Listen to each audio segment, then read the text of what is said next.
So I'm proud to be here, and I appreciate my friend setting this up. Thank you, Steve. Congressman, do you stand by Wilders' statement that Islam is an ideology? We're going to proceed with this press conference, and there will be questions at the end.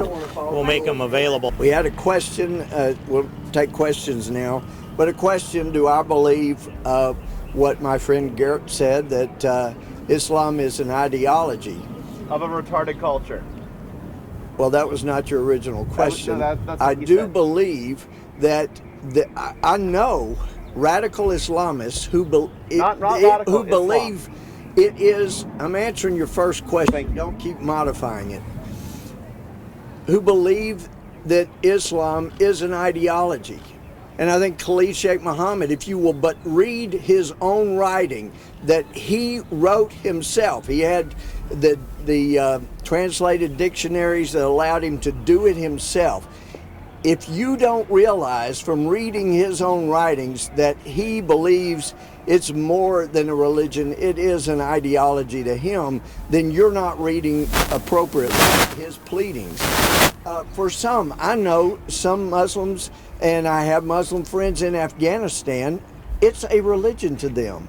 And there are Muslims here in America for whom it is a religion.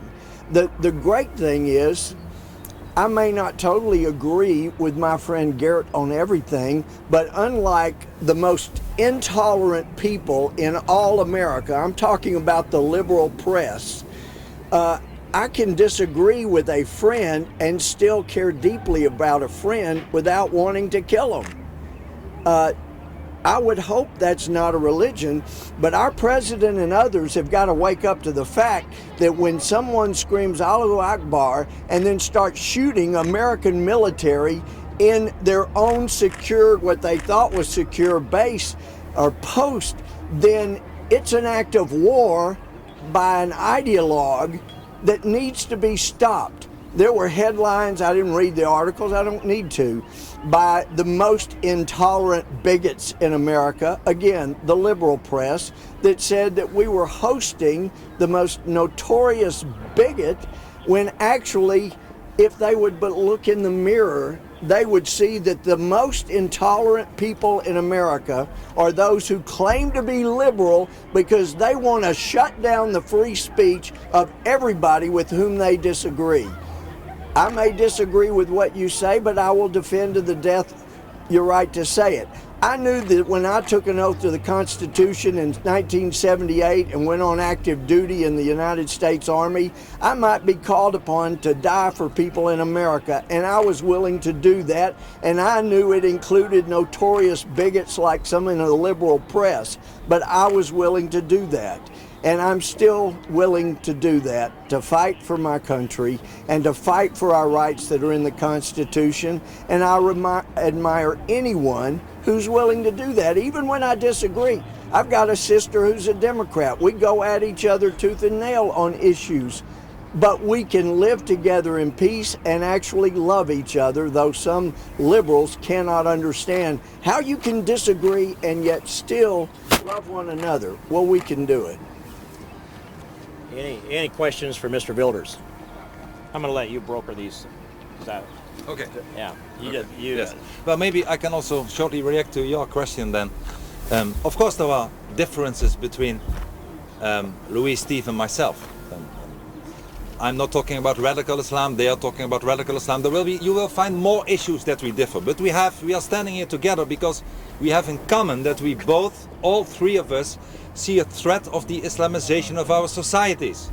That we feel that we should emphasize more on the strength and the beauty of our Christian Judeo own culture. That we are not cultural relativists. That we want to give a signal against all those people who say that there are no differences between cultures. That our culture is equal to any other culture. That Islam is not a problem in our societies. That we should get more immigrants from there and more asylum seekers.